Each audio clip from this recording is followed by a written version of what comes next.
안녕하세요. 더 프라미스 박예일입니다. 제1권 창세기 그대로 되었더라의 약속. 창세기 17장 1절. 아브라함이 99세 때에 여호와께서 아브라함에게 나타나서 그에게 이르시되 나는 전능한 하나님이라 너는 내 앞에서 행하여 완전하라. 하나님께서는 13년간 침묵하신 것이 아니라 길이 참으셨습니다.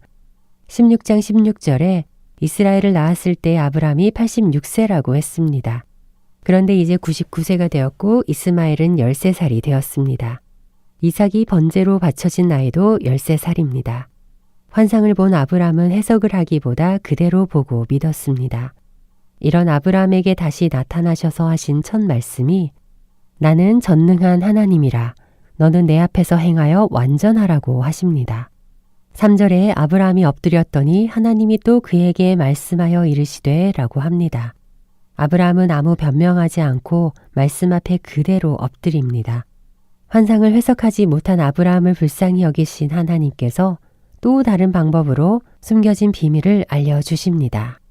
5절에 이제 후로는 내 이름을 아브라함이라 하지 아니하고 아브라함이라 하리니 이는 내가 너를 여러 민족의 아버지가 되게 함이니라 라고 합니다. 아브라함은 존귀한 아버지, 아브라함은 여러 민족의 아버지라는 뜻입니다. 아브라함이 이스마엘을 낳지 않았다면 그대로 존귀한 아버지였지만 하갈을 통해 애굽인의 피가 섞인 아들을 낳았기 때문에 여러 민족의 아버지가 되었습니다. 하나님의 약속을 모르고 읽으면 아브라함의 이름이 확장되어 보이지만 결국 이스마엘은 셈의 장막을 떠납니다. 하나님은 그 이름을 평생 기억하라는 의미로 주셨습니다. 6절에 내가 너로 심히 번성하게 하리니 내가 내게서 민족들이 나게 하며 왕들이 내게로부터 나오리라 라고 합니다. 하나님의 언약을 모르고 성경을 읽으면 이 말씀을 근거로 사사기에서 백성들이 왕을 구하는 것을 합리화할 수 있습니다. 그러나 하나님이 왕으로 허락하신 이유는 단 하나, 예수 그리스도의 계보가 왕의 계보이기 때문입니다. 그래서 여종의 아들이 아닌 사레의 아들이어야 합니다. 9절에 하나님이 또 아브라함에게 이르시되 그런즉 너는 내 언약을 지키고 내 후손도 대대로 지키라고 합니다.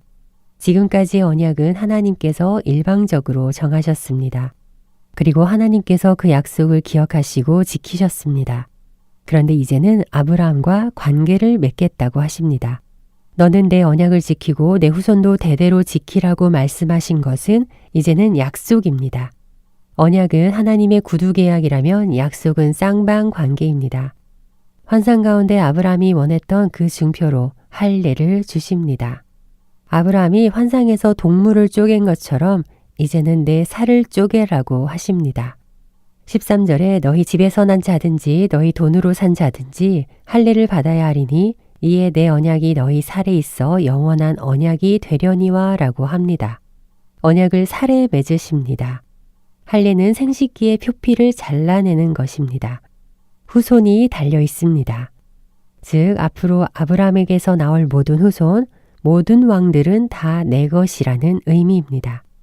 그러나 가인도 함도 하나님을 떠나면 자기 왕국을 만들었듯이 아브라함의 아들 이스마엘이 설령 하나님을 떠나더라도 너는 하나님의 소유라는 내용 증명을 하십니다. 14절에 할례를 받지 아니한 남자 곧 그 표피를 베지 아니한 자는 백성 중에서 끊어지리니 그가 내 언약을 배반하였음이니라 라고 합니다. 언약은 원어로 베리트로 커팅, 즉 자르다는 의미입니다.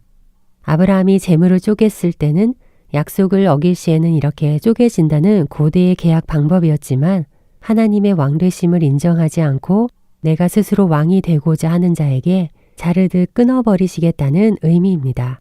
구원의 기회조차 얻지 못합니다. 즉 내 백성이 아니다의 의미입니다. 왜냐하면 그가 내 언약을 배반하였음이니라 라고 하십니다.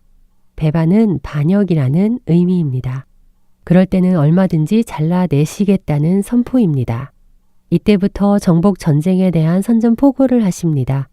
알고 보면 모든 불씨가 아브라함에서부터 시작되었습니다. 마치 아담과 비슷합니다. 15절에 하나님이 또 아브라함에게 이르시되 내 아내 사레는 이름을 사레라 하지 말고 사라라 하라 라고 합니다. 사레는 나의 공주, 사라는 여러 민족의 어머니라는 뜻입니다. 쉽게 말하면 사레는 아가씨, 사라는 어머니입니다.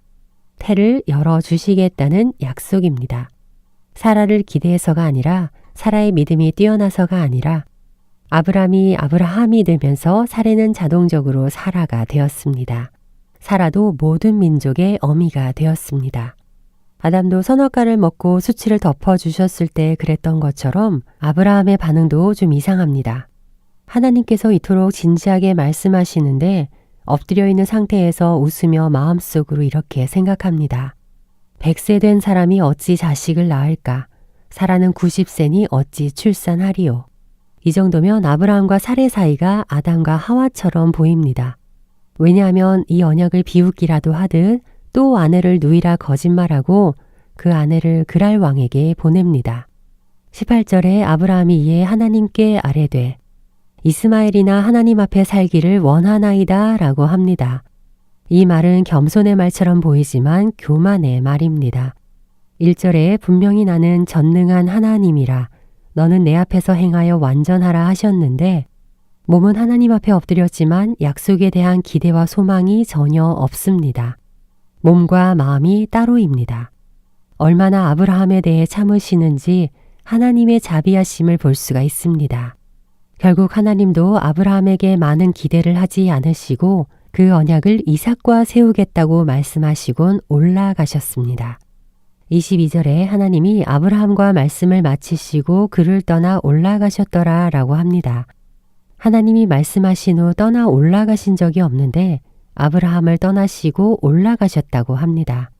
우리는 히브리서의 결론을 알기에 아브라함이 믿음의 조상으로 알고 있지만 아브라함을 훈련시키는 하나님께서 얼마나 인내하셨는지를 볼 수 있습니다.